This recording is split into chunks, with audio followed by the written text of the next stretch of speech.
کہ انبیاء علیہ الصلوۃ والسلام دنیا میں بھیجے جاتے ہیں ہدایت کو پھیلانے کے واسطے، ہدایت کی دعوت دینے کے لیے۔ یوسف علیہ الصلوۃ والسلام کو اس بات کا شعور ہے جیل میں کہ میری حیثیت کیا ہے۔ یہ نہیں کہ صاحب تعبیر لینے کے واسطے آئے تھے تو اپنی خوشی میں پھول جائیں کہ لوگوں نے ہم کو بڑا سمجھ لیا، تعبیر دے دیتے، چھٹی کر دیتے، زیادہ اور کچھ اور کرتے تو لاؤ بھائی ہدیہ لاؤ، ہم نے تم کو تعبیر دی ہے۔ یہ نہیں، یوسف علیہ الصلوۃ والسلام کی نظر اس پر ہے کہ بہترین موقع یہ آیا ہے کہ میں یہاں تبلیغ کروں، میں ان کے اندر کلمہ حق جو ہے ان کے دلوں میں اتارنے کی کوشش کروں۔ یوسف علیہ الصلوۃ والسلام اس موقع سے فائدہ اٹھا رہے ہیں۔ ضرورت مند جب کسی کے پاس جائے، اس ضرورت مندی سے فائدہ اٹھاتے ہوئے اگر آپ کوئی بات کہیں گے وہ اس کے حلق میں اتر جائے گی۔ ایک صاحب کو میں نے ہندوستان میں دیکھا کہ وہ ایک ایسے طریقے کی تبلیغ کرتے ہیں کہ جو طریقہ ہمارے نزدیک حق نہیں، قادیانیت۔ تو وہ قادیانی تھے۔ میں نے کہا کہ تمہارا تعلق تو بڑے اونچے خاندان سے ہے اور تم ٹیکسی ڈرائیور ہی کیوں کرتے؟ وہ ٹیکسی ڈرائیور تھے۔ میں نے کہا تم ٹیکسی کیوں چلاتے؟ تو کہنے لگے اس واسطے کہ تبلیغ کا بہترین راستہ میری نظر میں یہی ہے۔ بھائی وہ کیسے؟ تو کہنے لگے ہر کس و ناکس میری ٹیکسی میں آ کے بیٹھے گا، جس کو بھی ضرورت ہوگی وہ میری ٹیکسی میں آ کے بیٹھے گا، ٹھیک ہے، چاہے اس کا کوئی بھی مذہب ہو، کوئی بھی طریقہ ہو، وہ میری ٹیکسی میں آ کے بیٹھے گا۔ ہاں بھائی بیٹھے گا۔ تو کہنے لگے میں اپنی گاڑی میں کچھ فلائرز رکھتا ہوں اور وہ جیسے کوئی آ کے بیٹھتا ہے تو میں اپنا کچھ نہ کچھ بات چیت شروع کر کے بھائی کہاں جا رہے، کہاں سے رہنے والے، کہاں کے کیا نام ہے تمہارا، اور اس کے بعد میں اٹھا کے اس کو وہ اپنا جو فلائر جو ہے پیپر پکڑا دیتا ہوں۔ اب وہ خالی بیٹھا ہوا ہے گاڑی کے اندر تو چاہے تو وہ باہر کے راستوں کو دیکھے، تو اب ایسے موقع پر اگر آپ اس کو کوئی چیز دے دیکھنے کے واسطے وہ دیکھ لے گا۔ دیکھنے کے بعد بس وہ کہنے جب دیکھنا شروع کر دیتا ہے میں سمجھ لیتا ہوں اس نے دیکھ لیا ہے۔ اب اگر وہ خود ہی بات شروع کر دے تو ٹھیک، نہیں بات شروع کر دے تو میں شروع کر دیتا ہوں بات چیت، تو کچھ نہ کچھ میں اپنی بات اس کے کانوں میں ڈال دیتا ہوں، وہ قبول کرے یا نہ کرے وہ اس کا اپنا کام ہے۔ تو کتنی بڑی یہ فکر کی بات ہے۔ تو میں نے کہا کہ یہ فکر جب ہو انسان اسی وقت کام کرنے لگتا ہے، اور اس کے کام میں جب ہی اثر پیدا ہوتا ہے۔ اگر غلط قسم کے غلط راستوں پر چلنے والے لوگ اتنی لگن کے ساتھ اپنے راستوں کی تبلیغ اور اشاعت کا کام کر سکتے ہیں تو جن کے پاس صحیح طریقہ ہے، جو صحیح مذہب رکھتے ہیں، صحیح مسلک کے حامل ہیں، ان کو کیوں بخار چڑھتا ہے کام کرتے وقت؟ واقعہ یہ ہے کہ اتنی فکر ہم کو اپنے اندر پیدا کرنی چاہیے کہ جہاں ہمیں کوئی موقع نظر آئے اسلام کا کلمہ ان تک پہنچا دینے کا، اس میں ہم چوکے نہیں۔ یہ نہیں کہ صاحب ہم نے مہینے میں ایک دن مقرر کر رکھا ہے، بس اسی دن یہ کام کریں گے اور باقی 29 دن جو ہیں وہ ہرگز نہیں کریں گے، سمجھ میں؟ یہ بالکل نہیں۔ یہ اسلام کے تبلیغ کا یہ طریقہ بالکل نہیں ہے کہ میں نے ایک صاحب کو دیکھا، وہ آپ نے کبھی وہ پڑھا وصیت نامہ وہ کبھی دیکھا ہوگا، اتنے سے فلائر کے اندر وہ اردو کے اندر اور انگلش کے اندر بھی وصیت نامہ اس کا عنوان ہے، پڑھا نہیں پڑھا؟ بھئی آپ لوگ تو بالکل ہی ماشاءاللہ اللہ والے معلوم ہوتے ہیں۔ وصیت نامہ یہ عنوان ہے اور اس میں ایک وصیت نامہ لکھا ہوا ہے، کوئی شیخ احمد مدینہ منورہ میں گزرے ہیں اور انہوں نے خواب میں دیکھا نبی کریم صلی اللہ علیہ وسلم کو ان کے بقول، اور آپ نے یوں فرمایا کہ سارے کے سارے لوگ جہنم میں چلے جا رہے ہیں، سمجھ میں آیا؟ کوئی نہیں بچے گا جہنم میں جانے سے پہلے، اور یہ ہے صورت کے یہ کام کرو یہ کام کرو۔ اس کے اندر آخر میں پھر یہ ہے کہ اس کی جو 50 کاپیاں نقلیں کر کے لوگوں میں تقسیم کر دے گا اس وصیت نامے کی، اس کے مال میں، اس کی اولاد میں یوں برکت ہوگی، یہ ہوگا یہ ہوگا، اور جو نہیں کرے گا اس کو یوں نقصان ہوگا، یہ نقصان ہے۔ سمجھ میں آیا؟ ایک صاحب کو میں نے دیکھا کہ اس کی سائیکلو اسٹائل کاپی کر کے اور وہ جناب باہر کھڑے ہوئے مسجد کے باہر ہر آنے جانے والے کو دے رہے ہیں، نہ تو یوں دیکھ رہا ہے کہ یہ مسلمان ہے یا امریکن ہے، ہر ایک کو دے رہے ہیں۔ ہم نے کہا کہ صاحب یہ آپ کس کو دے رہے ہیں؟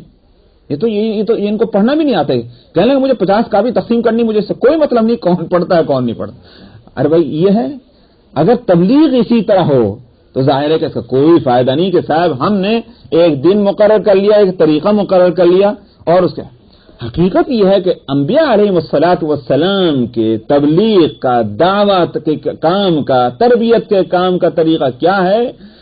موقع جو ہے دیکھنا چاہیے، کیا موقع ہے، جہاں موقع ان کو نظر آیا کام کرنے کا اور فوراً چوکتے نہیں بلکہ اس سے اپنا فائدہ اٹھا لیں. آپ دیکھتے ہیں کہ ہم لوگ بزنس کرتے ہیں، بزنس کے لیے ایک مستقل ڈپارٹمنٹ ہوتا ہے پبلسٹی کا. تو پبلسٹی کرنے والے کیسی پبلسٹی کرتے، کیسی لگن کے ساتھ کرتے ہیں، سمجھ میں آیا کہ اس کا کام بس یہ ہے کہ کہاں دیکھنا کہ اخبار نیوز پیپر کہاں ہے، ٹی وی کہاں ہے، ریڈیو کہاں ہے، یہاں کس طرح سے ایڈ دے دوں، یہاں میں کس طرح سے پبلسائز کر دوں، کسی کو کس طرح سے فون کر کے یہ بات بتا دوں. کوئی موقع چھوڑتا ہی نہیں اپنی اس پبلسٹی کا. ٹھیک اسی طرح سے اسلام کی پبلسٹی، اسلام کی دعوت، اسلام کی تبلیغ جو ہے اس کے لیے کوئی موقع ہاتھ سے جانے نہیں دینا چاہیے. یہ لگن پیدا ہو اپنے اندر. تو یہ انبیاء علیہ الصلوۃ والسلام کے طریقے سے یہ بات ثابت ہوتی ہے. تو حضرت یوسف علیہ السلام نے جیل کے ساتھیوں کو ان کی خواب کی تعبیر بتانے سے پہلے اپنی پوری تبلیغ مختصر لفظوں میں کر دی. یا صاحب السجن اما احدکما فیسقی ربہ خمرا. اب اس کے بعد ان کی خواب کی تعبیر دے رہے ہیں. فرماتے ہیں اے میرے قید کے ساتھیوں، تم میں سے ایک جو ہے وہ اپنے آقا کی شراب کشید کرے گا. جس نے خواب دیکھا تھا کیا کہ میں شراب نچوڑ رہا ہوں، تو اس کے خواب کی تعبیر یہ ہے کہ وہ اپنے آقا کی شراب نچوڑے گا، یعنی مطلب پلائے. فیسقی ربہ خمرا، اپنے آقا کو شراب پلائے گا. وَأَمَّا الْآخَرُ فَيُصْلَبُ فَتَأْكُلُ الطَّيْرُ مِنْ رَأْسِهِ. اور فرمایا دوسرا جو ہے اس کو سولی پر چڑھایا جائے گا، اس کو سولی کی سزا ملے گی اور اس کے سر کو پرندے آ کر کھائیں گے، اس کی بوٹیاں جو ہیں اس کی. یہ خواب کی تعبیر ہوئی. تو دو خواب تھے نا. ایک نے دیکھا تھا میں شراب نچوڑ رہا ہوں، دوسرے نے دیکھا تھا کہ میرے سر پہ روٹیوں کا ٹوکرا رکھا ہوا ہے اور پرندے آ کر وہ روٹیاں کھا رہے ہیں. تو ایک کی خواب کی تعبیر آپ نے دی کہ تو اپنے آقا کو شراب پلائے گا. کیا مطلب؟ جیل سے رہا ہو جائے گا اور پھر اسی ڈیوٹی پر تو پہنچ جائے گا جو ڈیوٹی تھی. اور دوسرے کی یہ کہ تجھے سولی پہ چڑھایا جائے گا اور اس طرح کے جانور تیری جو ہے گوشت اور تیری لاش کو جو ہے وہ کھائیں گے. قضی الامر الذی فیہ تستفتیان. فرمایا اس معاملے کا فیصلہ کیا جا چکا جس کے بارے میں تم مجھ سے پوچھ رہے ہو. یہ مطلب یہ بھائی اب تمہیں بری لگے اچھی لگے، اس کا بوجھ ہو، ناگواری ہو یا خوشی ہو، یہ تو ایک فیصلہ ہو چکا ہے. وَقَالَ لِلَّذِي ظَنَّ أَنَّهُ نَاجٍ مِّنْهُ اذْكُرْنِي عِندَ رَبِّكَ.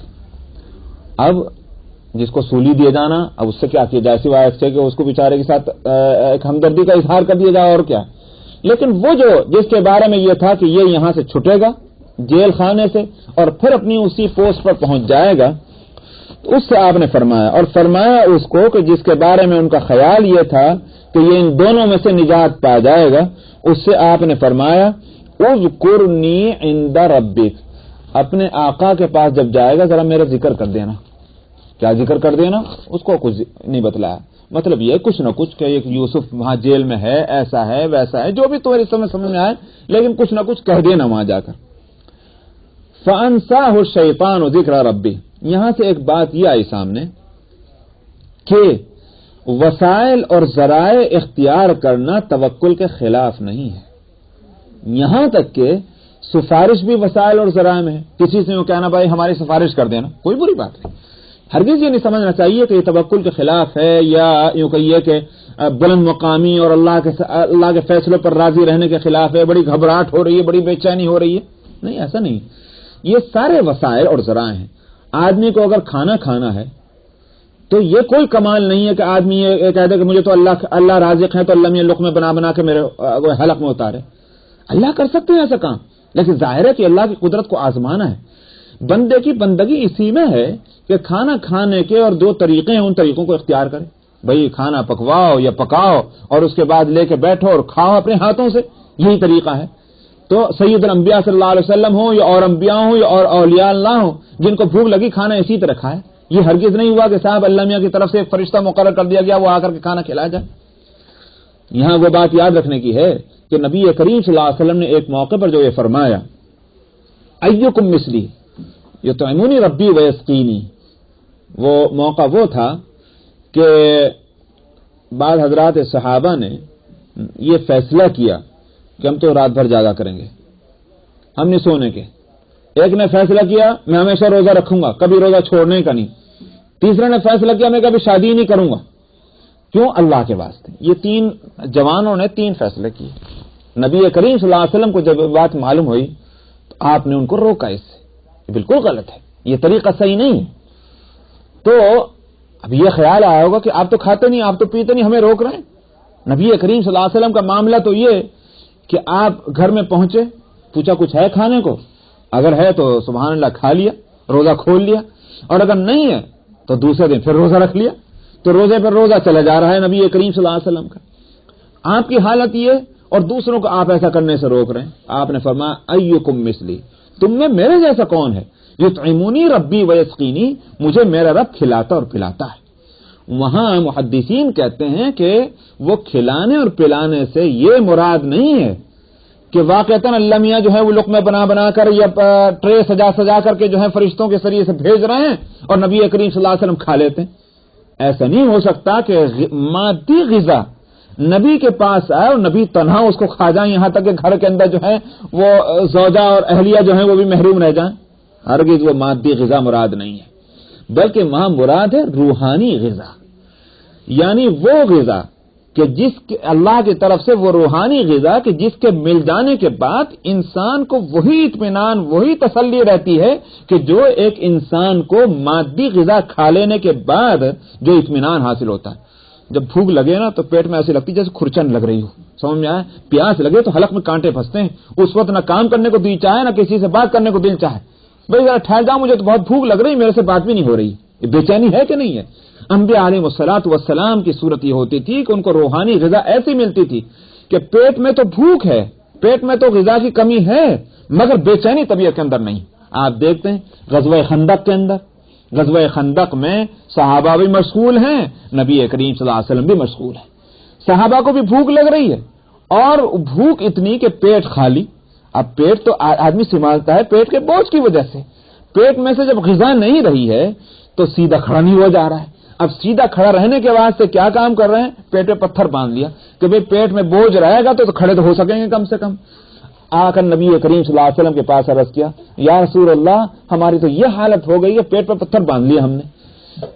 آپ نے فرمایا لو میرا پیٹ تم دیکھ لو، تو وہاں تو 2 پتھر بندھے ہوئے ہیں، مگر فرق یہ ہے کہ یہاں تو ایک پتھر باندھنے والے بھی اگرچہ راضی برضا ہیں مگر پھر بھی ایک شکایت کا لفظ منہ پر ہے، اور نبی کریم صلی اللہ علیہ وسلم کی حالت کیا ہے؟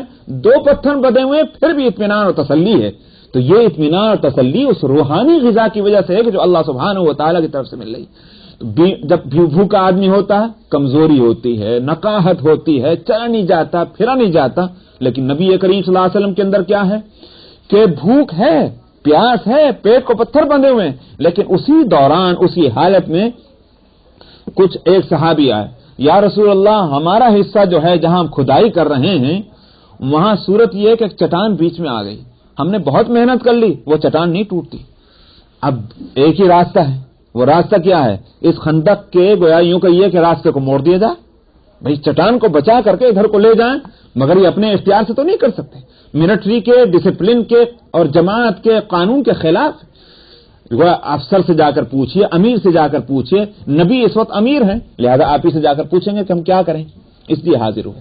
نبی کریم صلی اللہ علیہ وسلم خود تشریف لے گئے موقع پر اور جا کر دیکھا کہ چٹان بڑی زبردست ہے، ٹوٹ نہیں رہی، تو آپ نے وہ کدال صحابہ کے ہاتھ سے خود لی اور خود لے کر کے آپ نے اس پر ضرب دی، تو 3 کدال مارنے پر، 3 ضرب مارنے پر وہ چٹان ٹوٹ گئی۔ میں کہتا ہوں کہ کمزوری تو صحابہ میں بھی ہے نہ کھانے کی، ہو سکتا ہے کہ ظاہری اعتبار سے کمزوری نبی کریم صلی اللہ علیہ وسلم کے اندر بھی ہو نہ کھانے کی، اور یہی وجہ ہے کہ جابر بن عبداللہ رضی اللہ عنہ سے روایت ہے کہ وہ بھی خندق میں شریک ہے۔ نبی کریم صلی اللہ علیہ وسلم سے عرض کیا، یا رسول اللہ مجھے ایک ضرورت سے گھر جانا ہے۔ آپ نے فرمایا چلے جاؤ۔ وہ گئے اور جا کر کے اپنے گھر میں آ کر اپنی بیوی سے یوں کہا، بیگم ذرا سننا، میں نے نبی کریم صلی اللہ علیہ وسلم کو کچھ ایسی حالت میں دیکھا ہے کہ مجھ سے دیکھا نہیں جا رہا، کچھ ہے کیا کھانے کے واسطے؟ اس نے کہا کہ بس اتنا ہی ہے کہ ایک آدمی کھا لے، زیادہ 2 کھا لیں گے، تو میں ابھی تیار کرتی ہوں، تم بلا لاؤ نبی کریم صلی اللہ علیہ وسلم کو۔ چنانچہ یہ دوڑے گئے اور جا کر کے نبی کریم صلی اللہ علیہ وسلم کے کان میں آہستہ سے کیا، یا رسول اللہ گھر میں کچھ پکیا ہے، تیار ہو گیا کھانے کے واسطے، تشریف لے چلیں، آپ کی حالت بڑی کمزور دکھ رہی ہے۔ آپ نے فرمایا لوگوں چلو چلو کھانے کے واسطے۔ اب یہ پریشان کہ لیجئے وہاں تو کھانا 1 ہی 2 کا ہے اور یہ سب کو کہہ رہے ہیں۔ یہ بھاگے بھاگے دوڑے دوڑے آپ سے بھی آگے جا کر کے اپنی بیگم سے سنا، بیگم بیگم وہ تو سارے چلے آ رہے ہیں۔ انہوں نے کہا وہ بھی آج کی بیگم نہیں تھی، وہ بھی اسی زمانے کی تھی۔ تو کہنے لگے پھر گھبراتے کیوں؟ اللہ کے رسول کو تم نے یہ تو بتا دیا تھا کتنا کھانا ہے۔ ہاں یہ تو بتلا دیا تھا۔ کہنے لگے بس اب چھوڑ دو، اب وہ جانے، بھائی تم نے حقیقت حال بتلا دی، اس کے باوجود اگر اللہ کے رسول لا رہے ہیں تو وہ جانے۔ چنانچہ نبی کریم صلی اللہ علیہ وسلم گھر میں تشریف لے گئے اور آپ نے اپنا رومال دے دیا، آپ نے کپڑا دیا اور فرمایا اسے ڈال دو اس کے اوپر، اور اس کے بعد نکالنا شروع کرو اور سب کو کھلاؤ۔ سب کو وہ کھانا کھلوایا گیا۔ میں اس پورے واقعے پہ نہیں جا رہا ہوں، میں کہہ رہا ہوں کہ نبی کریم صلی اللہ علیہ وسلم کے اوپر بھوک کے آثار تو نمایاں ہیں، صحابی اسی لیے دوڑے گئے، لیکن دل اتنا مطمئن ہے کہ نہ کسی سے شکوہ ہے نہ شکایت ہے، اور ارادہ اور عزم جو ہے وہ اتنا ہی قوی اور تندرست ہے کہ جیسے کھائے پیے انسان کا ہوتا ہے۔ یہ روحانی غذا کی وجہ سے ہے۔ تو یطعمنی ربی ویسقینی میں مادی غذا مراد نہیں، روحانی غذا مراد ہے۔ مادی غذا نبی کریم صلی اللہ علیہ وسلم کو اللہ تعالیٰ نے اس طرح نہیں دی ہے کہ اور آپ کے گویا منہ میں لا کر لقمے کھلا دیے جائیں اور آپ اس طرح مادی غذا کھا لیں۔ نبی کریم صلی اللہ علیہ وسلم نے جب کھانا کھایا تو اسی طرح کھایا جس طرح دنیا کے دوسرے انسان کھاتے ہیں، کہ کھانا تیار کیا جائے، لایا جائے، اس کے لیے محنت کی جائے، مشقت اٹھائی جائے اور تب وہ کھانا تیار ہو۔ تو میں نے کہا کہ وسائل اور ذرائع کا اختیار کرنا ہر کام کے مجھے مناسب ہیں، وہ نہ توکل کے خلاف ہیں نہ کمال انسانی کے خلاف ہیں، بلکہ یہ میں کہتا ہوں کہ کمال عبدیت کے عین مطابق ہیں، اس لیے کہ بندگی یہی ہے کہ اللہ نے جو اسباب مقرر فرما دیے کسی کام کے ان کو اختیار کرنا اور ان سے مستغنی نہ ہونا، بشرطے کہ وہ اسباب حقیقتاً ہوں، یہ نہیں کہ خود ہمارے گھڑے ہوئے ہوں۔ مثلا ہم لوگ کہا کرتے ہیں صاحب کیا کریں، اگر سود پہ گھر نہ بنائے تو گھر بنے گا نہیں، تو یہ سبب نہیں ہے۔ یہ نہیں کہہ سکتے کہ صاحب یہ متعین سبب ہے، یہ متعین سبب ہرگز نہیں۔ اسباب سے مراد یہ ہے کہ جائز سبب متعین طور پر اس چیز کا جو ہو، اسی واسطے فقہا کہتے ہیں تداوی بالحرام کا جہاں مسئلہ آتا ہے کہ حرام چیز کو علاج میں استعمال کر سکتے ہیں کہ نہیں کر سکتے۔ تھوڑی دیر کے مان لیجئے کہ بعض دواؤں کے اندر الکوہل ملا ہوا ہوتا ہے، اب الکوہل تو حرام ہے، لیکن سوال یہ ہے کہ جو الکوہلک میڈیسنز ہیں ان کا استعمال جائز ہے کہ نہیں۔ فقہا کہتے ہیں کہ اس صورت میں اس کے استعمال کی اجازت ہے کہ ماہر ڈاکٹر جو دین اور دیانت سے واقف ہو، اگر وہ ڈاکٹر اور معالج یہ کہے کہ اس بیماری کی متعین دوا یہی ہے اور کوئی دوا نہیں ہے، تب اس صورت میں فقہا کہتے ہیں کہ اس کا استعمال جائز ہے، اس دوا کا کہ جو دوا اپنی جگہ پر حرام ہے یا اس کے اندر وہ چیز شامل ہے کہ جو حرام ہے۔ تو معلوم ہوا کہ اگر متعین طور پر ایک ہی سبب ہو تو بالکل اجازت ہوگی، اور اگر کچھ مختلف اسباب ہیں، اسباب میں کچھ تو ہیں حلال، کچھ ہیں حرام، کچھ ہیں جائز، کچھ ہیں ناجائز، تو پھر یہ نہیں ہو سکتا کہ صاحب چونکہ اسباب اختیار کرنے ہیں لہذا میں تو اس سبب کو اختیار کروں گا، نہیں، جائز اختیار کریں گے، ناجائز کو چھوڑ دیں گے۔ ہاں اگر صرف ناجائز ہی سبب رہ جائے، جائز کوئی نہ ملے، تو پھر مجبوراً اس کی اجازت ہوگی۔ اسی لیے قرآن حکیم میں فقہا نے اپنی طرف سے وہ مسئلہ نہیں لایا، فقہا کے پیش نظر ہے قرآن حکیم کی آیت۔ قرآن حکیم میں جہاں حرام کھانے کا تذکرہ ہے، اس کے بعد اللہ تعالی نے فرمایا فَمَنِ اضْطُرَّ فِي مَخْمَصَةٍ غَيْرَ مُتَجَانِفٍ لِإِثْمٍ فَإِنَّ اللَّهَ غَفُورٌ رَحِيمٌ، جو مجبور ہو جائے، جس کی جان کو بن رہی ہے، اب اگر نہیں کھائے اس لقمے کو تو جان نکلی، اور حرام کھانا سامنے رکھا ہوا ہے، کھائے تو یہ کھائے، نہ کھائے تو مر جائے، تو فرمایا کہ اگر ایسی صورت پیش آ جائے اور اللہ کے قانون کو توڑنا بھی نہیں ہے، نافرمانی کا کوئی جذبہ بھی نہیں ہے، صرف جان بچانے کے لیے کھانا چاہتا ہے، فرمایا کہ بس وہ کھا لے اور اتنا ہی کھائے جس سے جان بچ سکتی۔ تو میں نے کہا کہ اگر متعین سبب ہو اور وہ حرام تو اس کے استعمال کی اجازت ہے، اگر اسباب مختلف ہوں تو پھر دیکھنا پڑے گا کہ سبب کون سا حلال ہے اور کون سا حرام ہے، حلال ذریعوں کو اختیار کرنا ہوگا، حرام کو چھوڑنا ہی پڑے گا۔ تو یہاں انہوں نے سفارش کے لیے اس سے کہا وقال للذی ظن انہ ناج منہما، اور فرمایا یوسف علیہ السلام نے اس شخص کو کہ جس کے بارے میں خیال یہ تھا کہ وہ نجات پائے گا، یعنی جیل سے اس کو چھٹکارا مل جائے گا، کہ اس سے فرمایا کہ میرا ذکر کرنا اپنے آقا کے پاس۔ فانساہ الشیطان ذکر ربی، ہوا کیا، وہ جب چھوٹ کے چلے گئے تو اپنے حالات میں اپنی ذمہ داریوں میں ایسے مگن کہ بھول ہی گئے۔ تو فانساہ الشیطان، ذکر ربی، اپنے آقا کے پاس یوسف کا تذکرہ کرنا جو ہے وہ شیطان نے اس کو بھلوا دیا۔ معلوم ہوا کہ بھلانا جو ہے یہ شیطانی عمل ہوتا ہے، اگرچہ خود انسان کی بھی اپنی کمزوری ہے۔ حدیث میں آتا ہے کہ الانسان مرکب من الخطأ والنسیان، انسان بنا ہی ہے بھول چوک سے، یعنی بھول چوک اس کی طبیعت کے اندر رکھی گئی ہے، مگر اس سے یہ مراد نہیں ہے کہ اس میں شیطان کا کوئی عمل دخل نہیں، بلکہ یوں کہیے کہ بھولنے اور چوکنے کی صلاحیت انسان کے اندر ہے، شیطان اس سے فائدہ اٹھا کر بھلوا دیتا ہے۔ فانساہ الشیطان، سے بھلوا دیا شیطان نے اس کے آقا کے پاس یاد تذکرہ کرنے کو۔ فلبث فی السجن بضع سنین، جس کے نتیجے میں یوسف علیہ السلام کو چند سال اور ٹھہرنا پڑا۔ ایک دو دن کا قصہ نہیں، یہ اس بھول کا رزلٹ جو نکلا وہ یہ نکلا کہ کئی سال تک اور جیل میں رہے۔ وقال الملک انی ارا سبع بقرات، کچھ عرصہ گزر جانے کے بعد، کئی سال گزر جانے کے بعد بات کیا ہوئی کہ بادشاہ کو بھی ایک خواب نظر آیا۔ تو بادشاہ نے جو خواب دیکھا وہ اپنے دربار میں اس کو بیان کیا صبح کو اٹھ کر۔ کہا بادشاہ نے کہ میں نے دیکھا ہے 7 موٹی گائیں، 7 بقرات سمان، موٹی موٹی 7 گائیں میں نے دیکھی ہیں، یأکلہن 7 عجاف، ان کو 7 دوسری دبلی گائیں جو ہیں وہ کھا رہی ہیں، موٹی گائے کو دبلی گائیں کھا رہی ہیں، یہ میں نے خواب میں دیکھا۔ وَسَبْعَ سُنبُلَاتٍ خُضْرٍ وَأُخَرَ يَابِسَاتٍ، اور اسی طرح سے میں نے 7 ہری بالیں دیکھی ہیں اور دوسری خشک، 7 خشک بال نے کس کو کہتے ہیں؟ وہ جو گیہوں کے جو اوپر خوشے ہوتے ہیں نا، اس کو سنبلا کہتے ہیں۔ ہمارے اردو میں اس کو بالیں کہہ دیتے ہیں، وہ بال نکلتے ہیں نا، اس کی وجہ سے اس کو بال کہتے ہوں گے، تو یہاں عربی میں اس کو سنبلا کہتے ہیں۔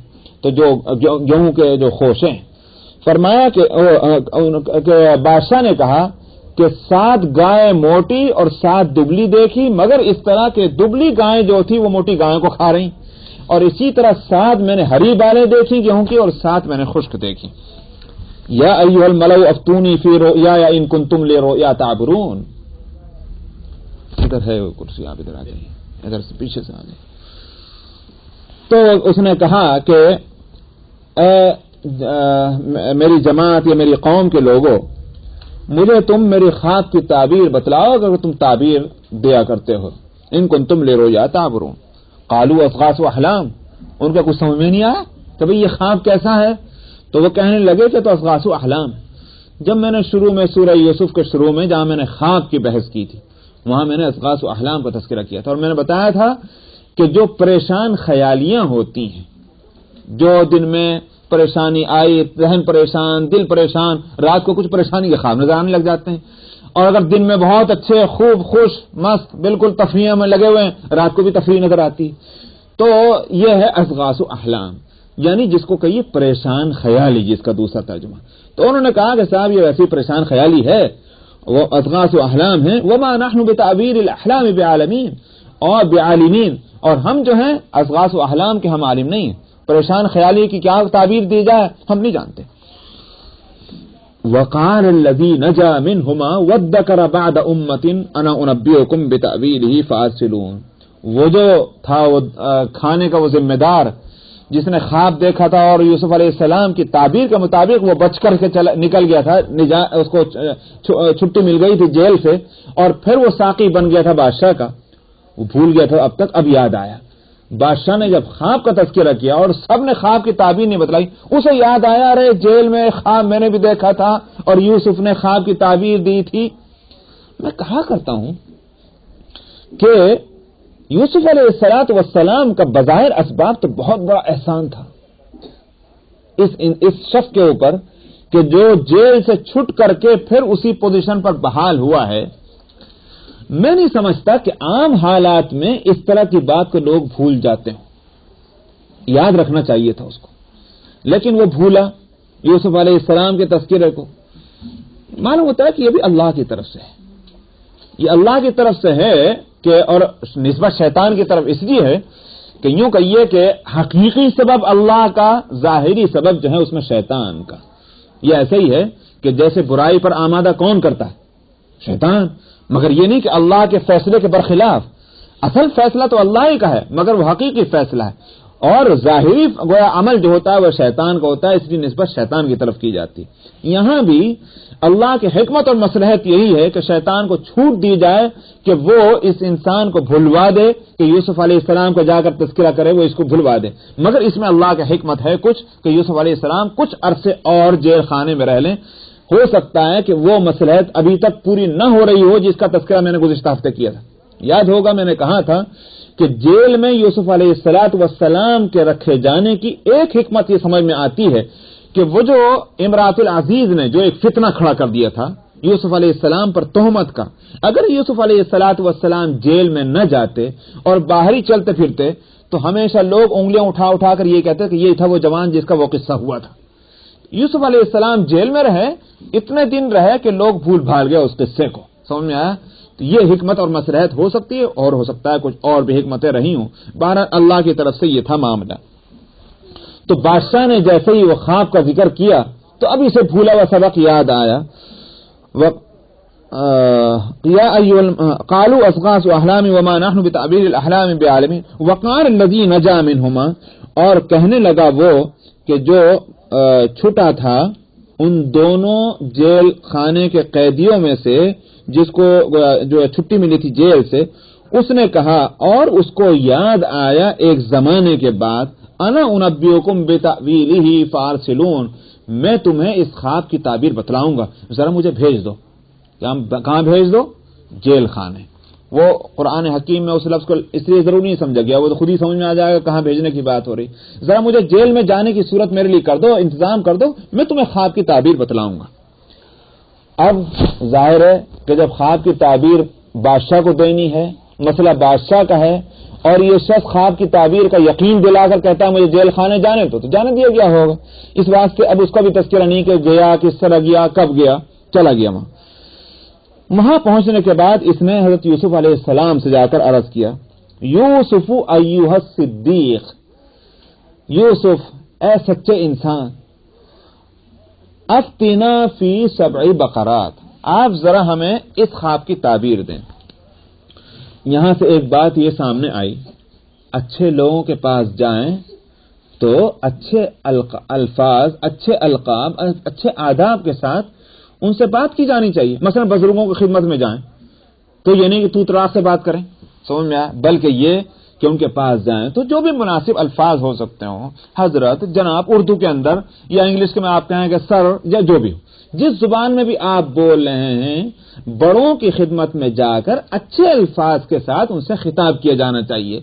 یہاں ان کو بھی اتنا ادب آتا ہے کہ یوسف علیہ السلام کے پاس آئے تو ابھی ان کو یہ تو معلوم نہیں کہ یہ نبی ہیں، لیکن اتنا ضرور معلوم ہے کہ ایک نیک سیرت انسان ہے، تو ان کی نیک سیرتی کا حوالہ دیا گیا، ایھا الصدیق، اے سچے اور بڑے انسان، فی 7 بقرات سمان، ہمیں بتلائیے 7 موٹی گایوں کے بارے میں کہ جن کو 7 دبلی گائیں کھا رہی ہیں، و7 سنبلات، اور 7 ہری بالیں اور دوسری خشک، لعلی ارجع الی الناس لعلہم یعلمون، آپ جو تعبیر دیں گے تو میں لوٹ کر جاؤں تو لوگوں کو میں بتلاؤں، اس لیے مجھے ذرا تعبیر بتلا دیجیے۔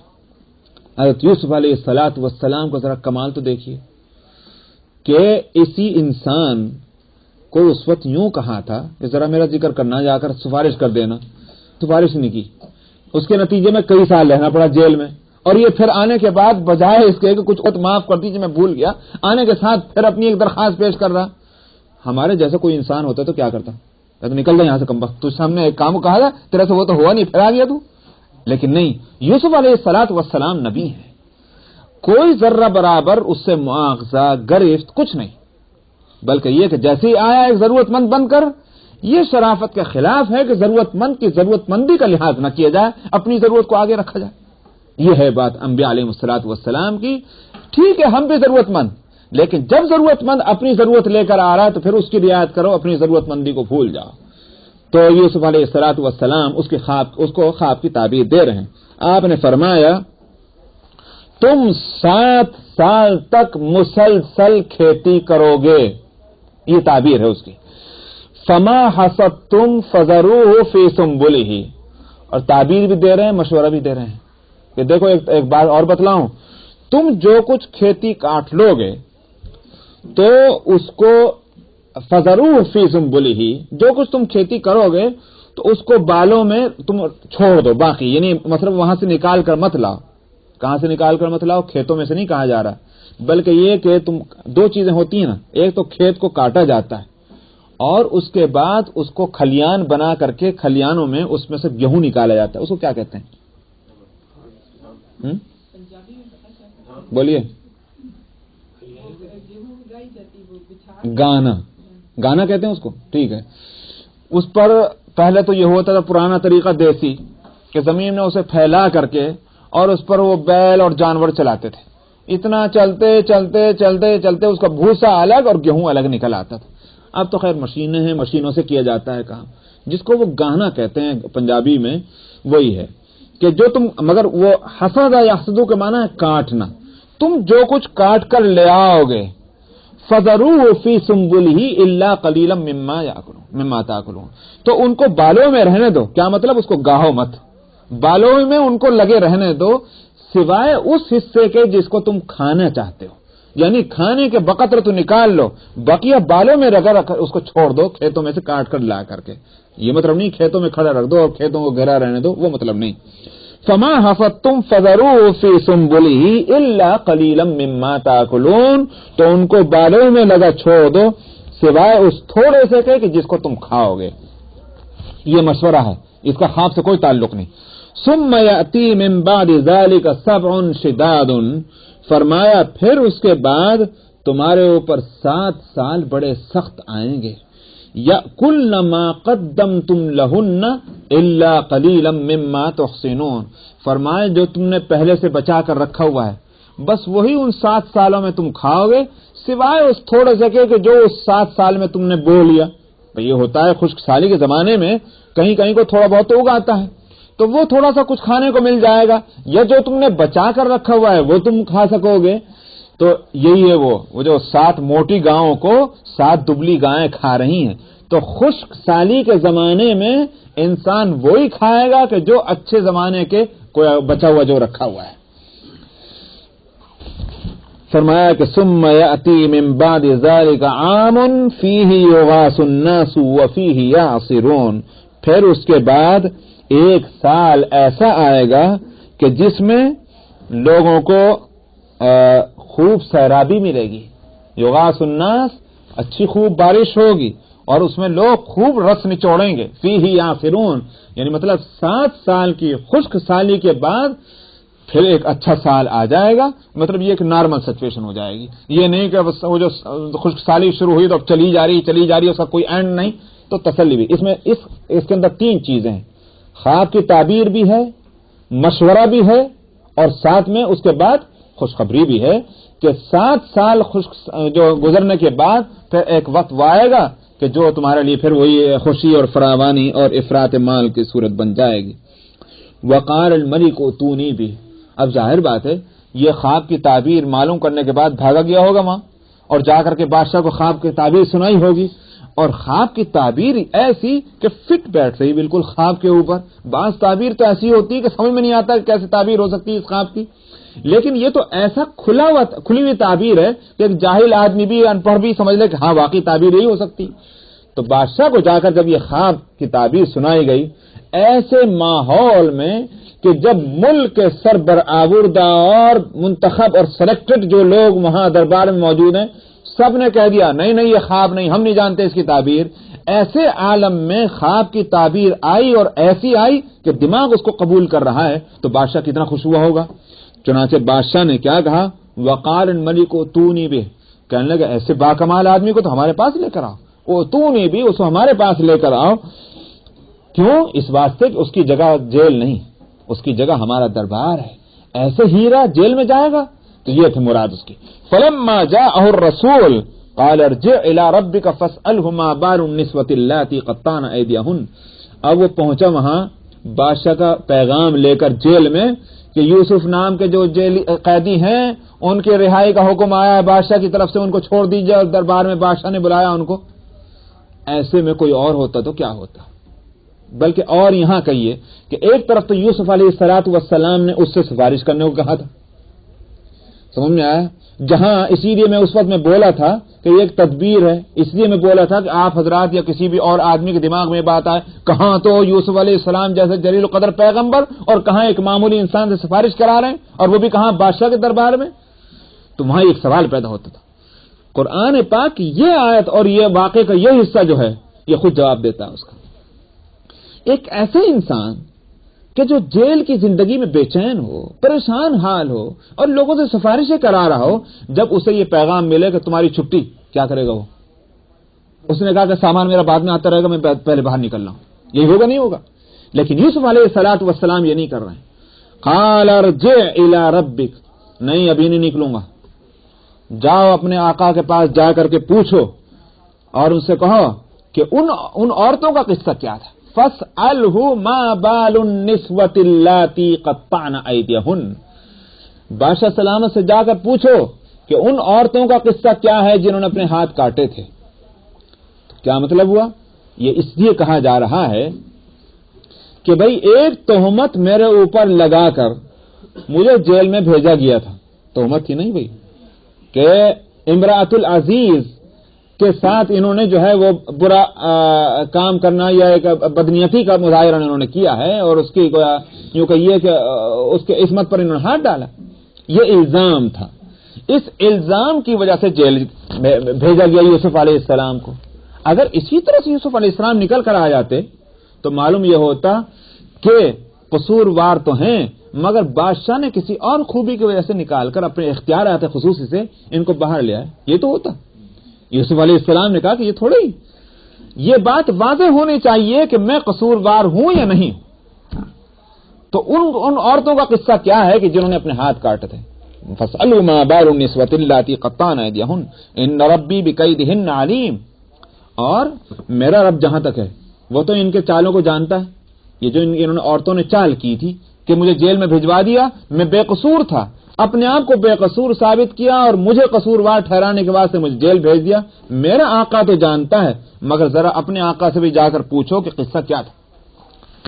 قال ما خطبكن اذ راوتن يوسف عن نفسه، بس اذان کا وقت ہو گیا، بس آخر دعوانا بر 51۔ اعوذ باللہ من الشیطان الرجیم، بسم اللہ الرحمن الرحیم۔ قال ما خطبكن اذ راوتن يوسف عن نفسه قلنا حاش لله ما علمنا عليه من سوء قالت امرأة العزيز الآن حصحص الحق أنا راودته عن نفسه وإنه لمن الصادقين ذلك ليعلم أني لم أخنه بالغيب وأن الله لا يهدي كيد الخائنين وما أبرئ نفسي إن النفس لأمارة بالسوء إلا ما رحم ربي إن ربي غفور رحيم وقال الملك ائتوني به أستخلصه لنفسي فلما كلمه قال إنك اليوم لدينا مكين أمين قال جعلني على خزائن الأرض إني حفيظ عليم وكذلك مكنا ليوسف في الأرض يتبوأ منها حيث يشاء نصيب برحمتنا من نشاء ولا نضيع أجر المحسنين ولأجر الآخرة خير للذين آمنوا وكانوا يتقون وجاء إخوة يوسف فدخلوا عليه فعرفهم وهم له منكرون ولما جهزهم بجهازهم قال ائتوني بأخ لكم من أبيكم ألا ترون أني أوفي الكيل وأنا خير المنزلين فإن لم تأتوني به فلا كيل لكم عندي ولا تقربون قالوا سنراود عنه أباه وإنا لفاعلون وقال لفتيانه اجعلوا بضاعتهم في رحالهم لعلهم يعرفونها إذا انقلبوا إلى أهلهم لعلهم يرجعون فلما رجعوا إلى أبيهم قالوا يا أبانا منع منا الكيل فأرسل معنا أخانا نكتل وإنا له لحافظون قال هل آمنكم عليه إلا كما أمنتكم على أخيه من قبل فالله خير حافظا وهو أرحم الراحمين ولما فتحوا متاعهم وجدوا بضاعتهم ردت إليهم قالوا يا أبانا ما نبغي هذه بضاعتنا ردت إلينا ونمير أهلنا ونحفظ أخانا ونزداد كيل بعير ذلك كيل يسير قال لن أرسله معكم حتى تؤتون موثقا من الله لتأتونني به إلا أن يحاط بكم فلما آتوه موثقهم قال الله على ما نقول وكيل صدق الله العظيم।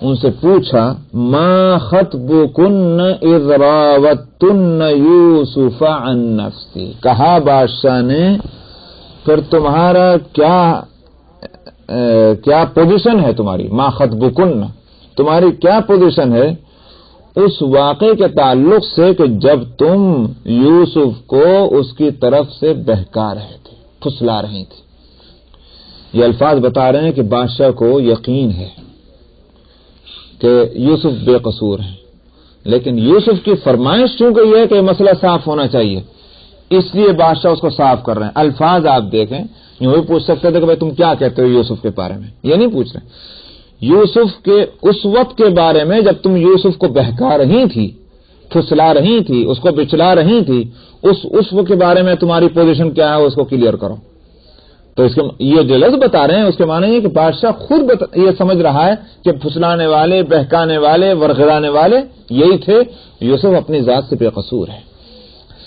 قُلْنَا حَاشَ لِلَّهِ مَا عَلِمْنَا عَلَيْهِ مِن سُوءٍ، ان عورتوں نے سب نے کہا کہ اللہ کی توبہ، ہم نے تو اس کے بارے میں ذرا بھی کوئی بری بات جو ہے ہمارے